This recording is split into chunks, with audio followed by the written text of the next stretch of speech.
Halo semuanya, kembali lagi bersama dengan saya Lina Dadi. Dan kali ini saya akan melanjutkan untuk membacakan renungan harian yang diambil dari buku This Day in Baptist History 2. Dan puji Tuhan, berterima kasih kepada tim-tim di balik layar yang sudah membantu untuk menerjemahkan buku ini ya. Dan tentunya untuk renungan harian ada permintaan dari jemaat kita, ada juga permintaan dari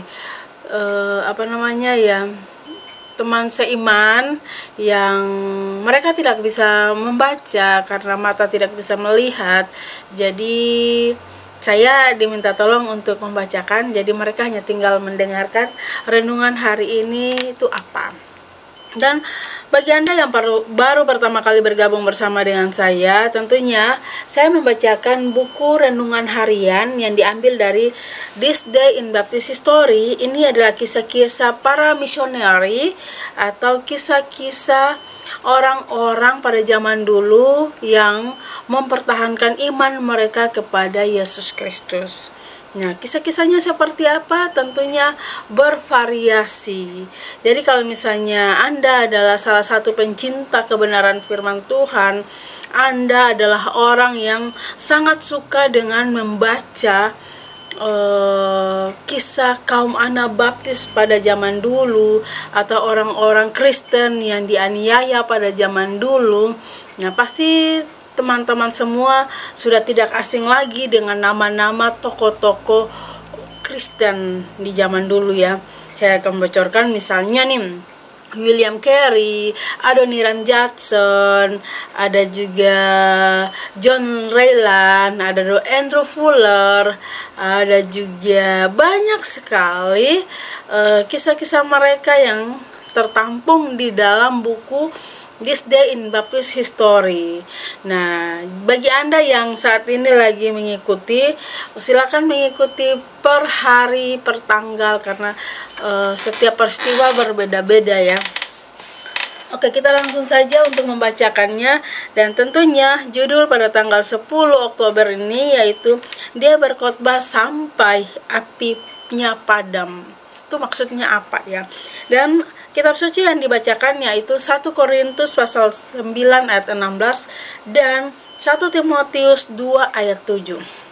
Bisa di skip untuk membacakan ayat Alkitabnya.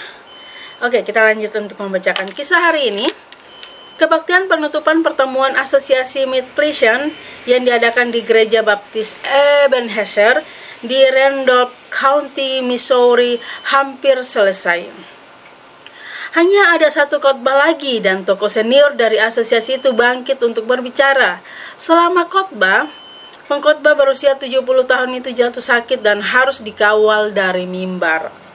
Ketika dia tampaknya telah mendapatkan kembali kekuatannya dan kondisinya tidak dianggap serius, dan diizinkan menunggang kuda sejauh 20 mil ke rumahnya. Setibanya di sana, tangan-tangan yang lembut membantunya untuk tidur, dan seorang dokter setempat memutuskan bahwa dia mengalami demam konsekutif. Sabtu berikutnya 10 Oktober 1846 terbukti menjadi hari penobatan dan pelayanan Reverend William Duncan yang hidupnya telah berlangsung selama periode segera setelah Perang Revolusi dipanggil pulang. William Duncan lahir di Amherst County, Virginia pada tanggal 22 Februari 1776. Orang tuanya Reverend John dan Nyonya Sarah Duncan sangat dihormati di komunitas mereka, di mana John melayani sebagai gembala sidang baptis, bertumbuh dalam lingkungan yang hangat dan rohani itu. William mau tidak mau berada di bawah pengaruh Injil, dan ketika dia berusia 20 tahun, dia dipertobatkan dan dipersatukan dengan gereja yang digembalakan ayahnya. Dia masih sangat muda ketika menikah dengan Miss Sally Henley di daerah asalnya. Dari persatuan itu lahir 2 putra dan 4 putri. Pelatihan teologi William didapatkan di akademi ayahnya, dan segera dia juga berkhotbah. banyak gereja baptis yang kesusahan dan tidak memiliki gembala. Dan Tuan dan Chan muda memiliki banyak kesempatan untuk berkhotbah. Dalam waktu singkat, kebutuhan mendesak dari 4 gereja mencuat muncul dan Tuan dan Chan berperan sebagai gembala untuk gereja baptis Ebenezer, Mid Moriah, dan Pedler di Amherst County, bersama dengan gereja baptis Rockfish di Nelson County. Allah memberkati usahanya yang tak kenal lelah, dan sejumlah besar petobat dibawa masuk ke dalam kawanan Kristus melalui pemberitaan abdi Allah itu. Gereja-gereja itu secara numerik menjadi gereja-gereja terbesar di asosiasi Albemarle selama jangka waktu itu.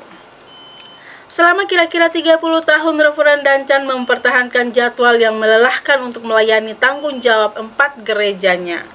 Ketika dia berusia 54 tahun pada tahun 1830, sang abdi Allah mengundurkan diri dari tanggung jawab itu dan berkeinginan untuk mengikuti anak-anaknya ke barat.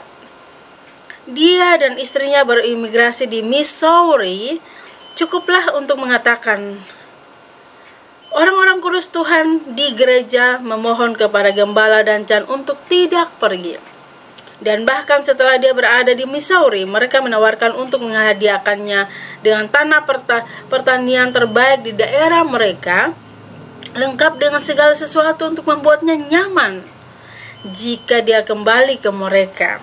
Dia menolak tawaran itu, memutuskan untuk melanjutkan pelayanannya di Missouri. Keluarga Duncan, saya capek juga duduk begini. Awalnya menetap di Callaway County, Missouri, dan di sana selama 8 tahun Reverend Duncan melanjutkan pekerjaan pastoralnya.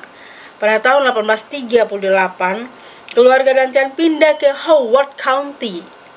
Dan pada usia 62 tahun, abdi Allah itu mengurus 5 gereja. Wah, makin banyak ya. Dalam konteks pelayanan pastoral itu, dia berpidato di pertemuan asosiasi itu, menyampaikan khotbah perpisahan dari perjalanan duniawinya. Selama bertahun-tahun bekerja di Missouri, Reverend Duncan melakukan perjalanan ke sebagian besar wilayah utara tengah negara bagian dan dicari terus-menerus di antara gereja-gereja. Karena sikap berterima kasih dari berbagai komunitas terhadap Reverend Duncan, dia sering didesak untuk mencari kursi Kongres atau DPR Amerika Serikat. Namun menyadari bahwa panggilan Tuhan melebihi panggilan manusia, dia terus-menerus menolak untuk mempertimbangkan keterlibatan dalam kehidupan politik. Ketika putra Spurgeon menulis kepada ayahnya tentang panggilan Tuhan dalam hidupnya untuk pelayanan Kristen, pengkhotbah Inggris yang terkenal itu dilaporkan telah menjawab dengan kata-kata berikut. Jika Tuhan telah memanggil Anda untuk menjadi seorang misionaris, jangan membungkuk untuk menjadi raja. Mungkinkah kutipan dari Tuan Spurgeon itu tidak benar terjadi, karena pengkhotbah besar itu dilaporkan telah mengatakan banyak hal. Banyak pengkhotbah baptis zaman modern sebaiknya mempertimbangkan dengan serius implikasi dari nasihat Spurgeon dan tindakan Duncan. Nilai Reverend William Duncan terlihat dari tanggapan atas berita kematiannya di Huntsville, Missouri, di mana dia menjadi gembala selama 8 tahun terakhir hidupnya. Pengadilan sirkuit sedang berlangsung pada saat berita itu terdengar, dan setelah mendengar kabar tersebut, hakim segera menutup sidang. Sebagai penghormatan untuk mengenang sang abdi Allah yang terkasih, mimbar-mimbar di Huntsville dan semua gereja di mana dia telah melayani diselimuti duka. Kesinambungan yang setia pada panggilan Tuhan adalah ciri indah dari sebuah kehidupan. Apapun panggilan Tuhan untuk kita lakukan, apakah berkhotbah di mimbar, mengajar di kelas sekolah minggu, atau melayani dia dalam kapasitas lain apapun, panggilannya selalu setia. Semoga sifat itu membedakan hidup kita sampai dia memanggil kita pulang, baik dalam pengangkatan atau dalam kematian. Kok di bagian akhir sepertinya sedih ya. Di sini judulnya itu dia berkhotbah sampai apinya padam. Jadi banyak hal yang dapat kita belajar dari kisah renungan hari ini 10 Oktober. Berkhotbah sampai apinya padam. Itu maksudnya apa? Jikalau kita sudah mengenal kebenaran firman Tuhan, kita sudah mengambil keputusan untuk mau melayani Tuhan, ingat, jangan kita turun dari mesbah. Kita harus ingat komitmen di awal kita apa.